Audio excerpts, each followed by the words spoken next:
Seja bem-vindo ao Podcast Informação, um podcast do Jornal O Diário, com Darwin Valente.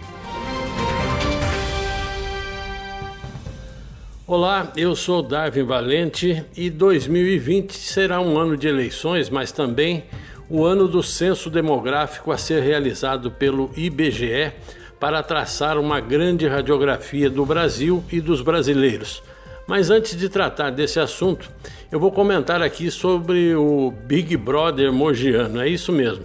O nosso Big Brother está longe de mostrar as histórias e cenas semelhantes da Rede Globo, que é apresentado para a nossa região aqui pela TV Diário. Mas é capaz de apresentar sim outras surpresas, como trânsito engarrafado, ruas alagadas e, com um pouco de sorte, até mesmo cenas inesperadas de um assalto, brigas de trânsito ou coisas parecidas. Eu me refiro aqui ao novo serviço que está sendo disponibilizado pelo site da Prefeitura de Mogi para aqueles que gostam de sempre dar uma espiadinha para saber como está a cidade, retratada por meio das câmeras da Central Integrada de Emergências Públicas, a CIEMP. Essas imagens de ruas, praças e outros locais de grande movimento na cidade agora também podem ser vistas durante praticamente todo o dia, bastando acessar o endereço www.pmmc.com.br. E com uma grande vantagem, o volume das imagens captadas pelas câmeras do CIEMP ou da CIEMP tem aumentado consideravelmente nos últimos tempos. Se não, vejamos, no início de 2017, a cidade toda era vigiada por 53 câmeras espalhadas entre ruas e praças.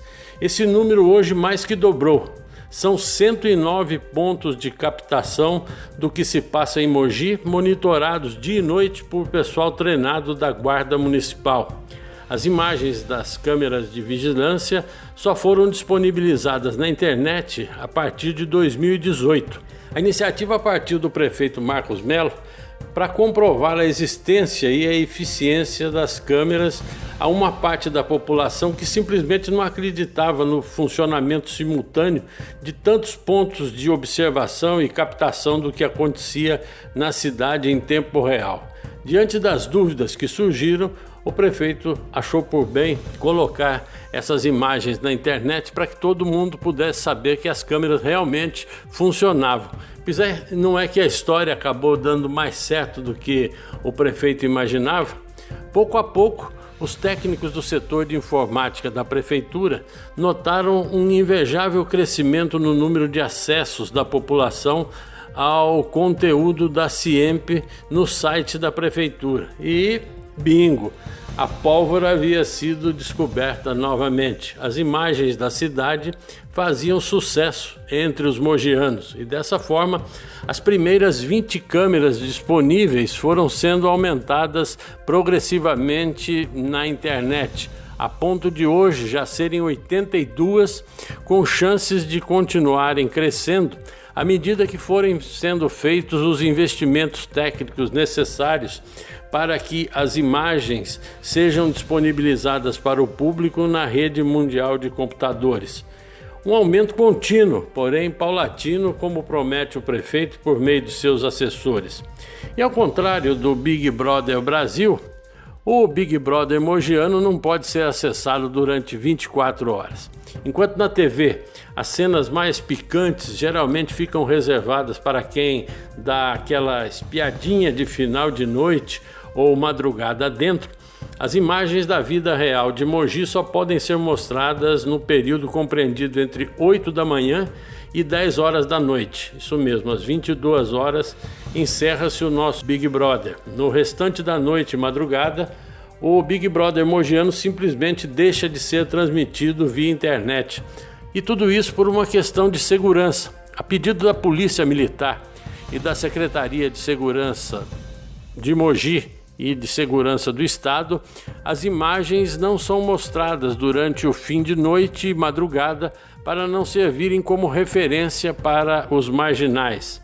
É lógico que eles, por meio das câmeras, poderiam acompanhar o movimento da polícia, da guarda municipal e até de seguranças particulares durante a realização ou programação de assaltos, furtos e até sequestros aqui em Mogi. Pois a internet não mostra, mas as câmeras continuam capturando as imagens e transmitindo tudo para a central de monitoramento que fica no prédio da prefeitura, onde guardas municipais atentos vigiam o que acontece na cidade durante 24 horas. E eles se comunicam com outros guardas que estão nas ruas ou com policiais militares que já foram ajudados pela CIEMP na captura de marginais e até na solução de muitos crimes.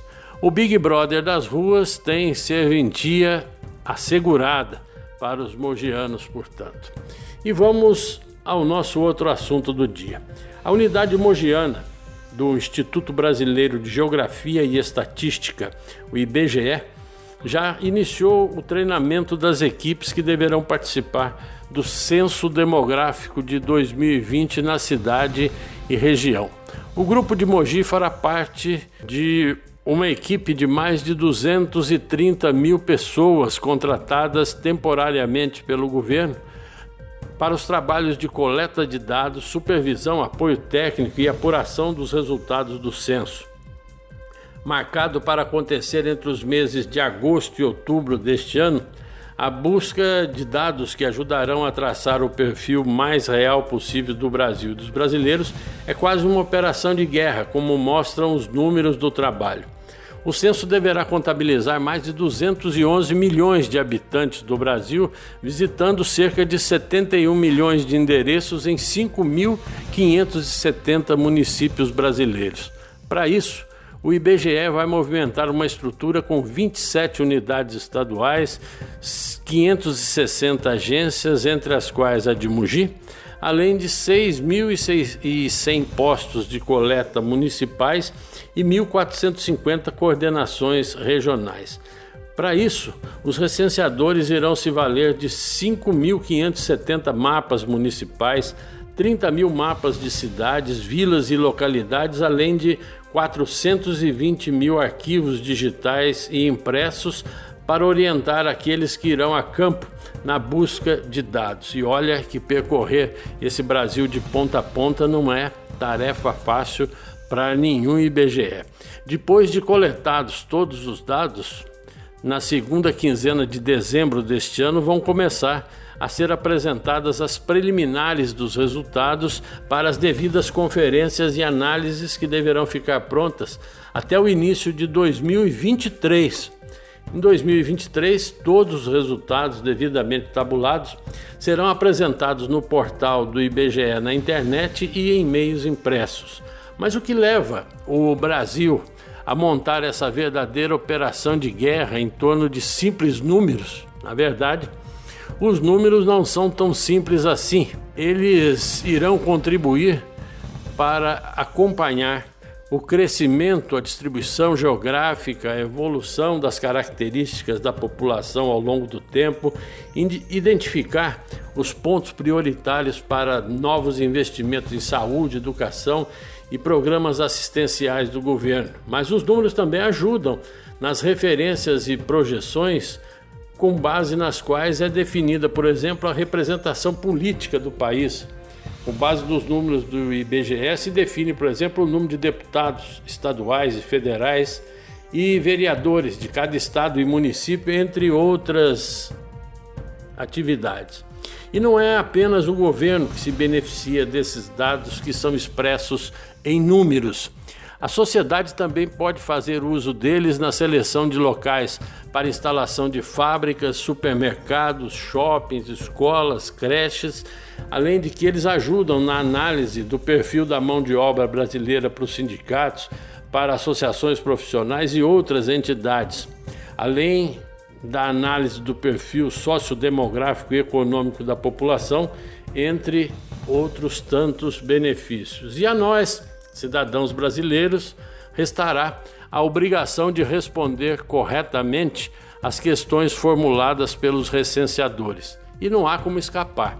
existe uma lei no país que obriga, isso mesmo, obriga toda pessoa natural ou jurídica de direito público ou privado a prestar as informações que vierem a ser solicitadas pelo IBGE. A mesma lei da obrigatoriedade também assegura, se é um consolo, que as informações prestadas terão caráter sigiloso e serão usadas exclusivamente para fins estatísticos. Elas não podem ser, por exemplo, objetos de certidão, nem servir como prova em processo administrativo, fiscal ou mesmo judicial. As questões serão absolutamente confidenciais e serão usadas exclusivamente no preparo de cadastros e séries estatísticas. Pelo menos é o que garante a lei e é o que terá de ser cumprido, ao menos no papel. Os recenseadores estarão devidamente credenciados e uniformizados durante a coleta das informações. E lembre-se, o censo vai acontecer entre agosto e outubro deste ano. E até lá, não tenha dúvida, você ainda vai ouvir falar muito sobre esse assunto. E eu volto amanhã, encerrando mais uma semana do nosso podcast Informação e esperando contar mais uma vez com a sua audiência. Até lá, amigos. Você acabou de ouvir Podcast Informação, um podcast do jornal O Diário com Darwin Valente. Até a próxima!